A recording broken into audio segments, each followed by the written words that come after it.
We've never really talked about crypto on this channel, purely for the fact that, well, to be honest, crypto is massively speculative gambling. Um, that's what it always was. And to be honest, now that there's this massive crash, not only just in that, but in NFTs as well, there's massive environmental concerns about all the Bitcoin mining that goes on about it, because you've got to have like servers on constantly 24/7. Because if you don't, sort of the money just doesn't exist. There's all kinds of problems with crypto. Um, and we've never really covered it.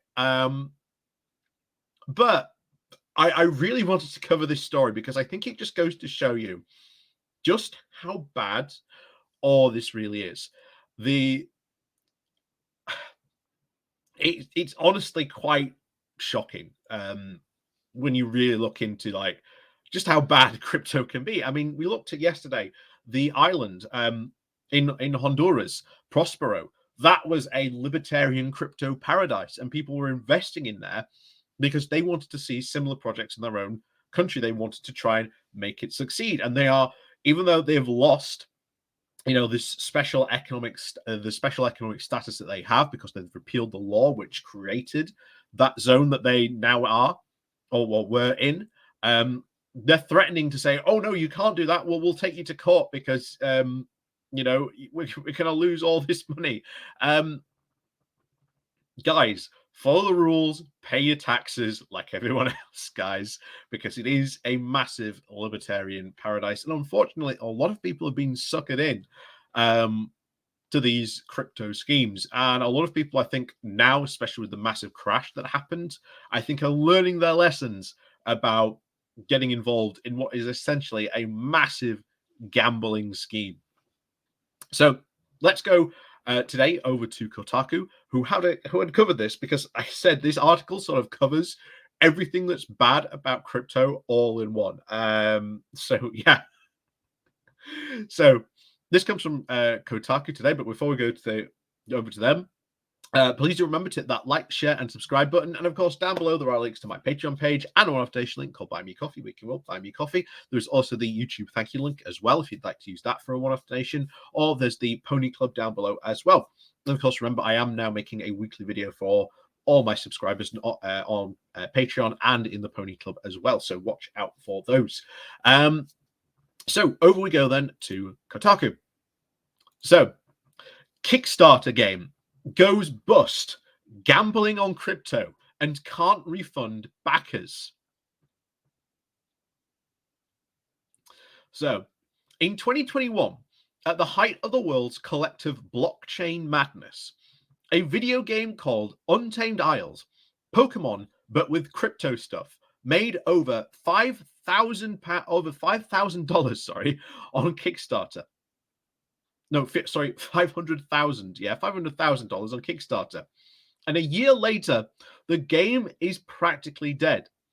And it is so broke, it can't even refund its backers. In a post on the game's Steam page, the developers have said, "We have had to pause development on Untamed Isles and put the project on hold," which sounds only temporary until you read of the rest of what they've got to say. So this is part of their statement.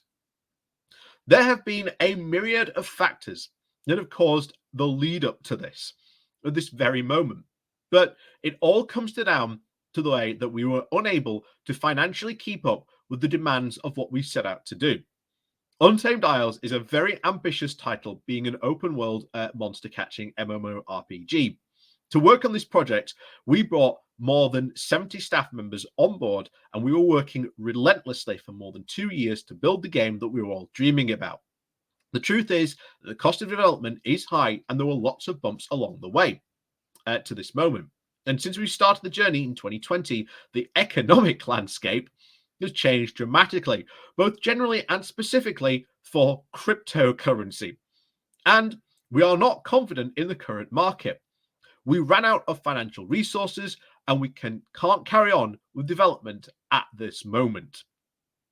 When they say the, quote, economic landscape has changed dramatically, they mean the ass has literally fallen out of the crypto market, which they've gambled all your money on. And they continued with the statement to say, we leaned into the crypto market and expanded rapidly off the back of positive interest. When the crash came, we ended up heavily exposed with too short of a runway.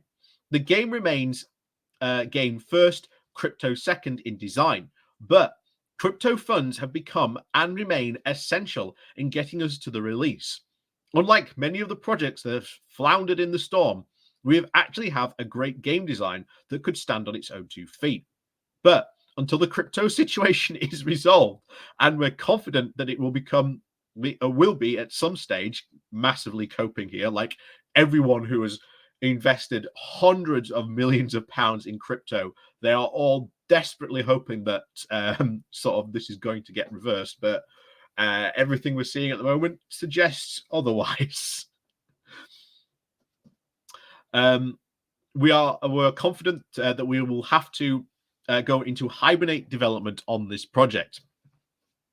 And it's worth pointing out that the ass has fallen so far that the devs say in a separate post that due to our cash reserves being empty, we are not in a position to refund our initial backers. We are truly sorry about this and wish the scenario was different. So it generally seems to sound like they kickstarted all that money, all that, 500,000, dollars went into crypto, and they used that to then fund the development. So rather than using that money to probably put into the game, they instead gambled all that money on crypto markets. And of course, it has in itself apparently crypto elements. Who knows whatever that could mean? I'm sure someone else will tell me what that means. I have no doubt. But anyway, let's finish off the article. While this could be part of the story where I say everyone backing this game got exactly what they deserved, the fact is that Unchained Isle's crypto elements were optional. And it's clear from backer feedback underneath the quote hiatus announcement on Kickstarter that a lot of people were only interested in the game itself, not its speculative elements. So, yeah, that is crypto in a nutshell. And trust me, if you've ever dipped your world into this crypto bro fancy world, it's insane what some of these people think and economically and all this hodl nonsense. You got to hold on, keep your investment, because the coin is going to the moon. Yeah, trust me, it's crazy. And I'm sort of honest, I'm sort of glad that it's finally fallen out. Everyone was saying sooner or later it's going to fall out because it was a massive speculative market.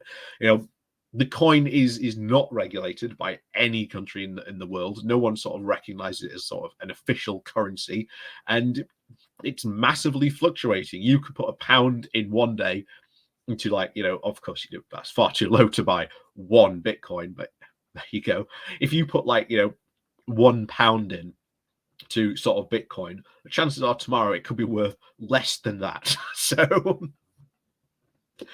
that's essentially crypto in a nutshell. It's gambling, and a lot of people didn't seem to accept that was really what it was, that it was massively speculatory, and that seems to be what it is. And to be honest, I'm glad that it seemed to be massively crashing and burning, just like the NFTs are as well. They're, to be honest, exactly the same.